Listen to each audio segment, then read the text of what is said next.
美山町バス停は周りを山に囲まれた集落です。美山町のバス停で西東京バスを20分ぐらい待っていました。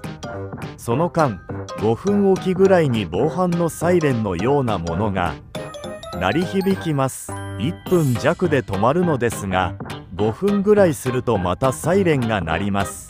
サイレンが鳴っている方を見ると、蔵のある一軒家があります。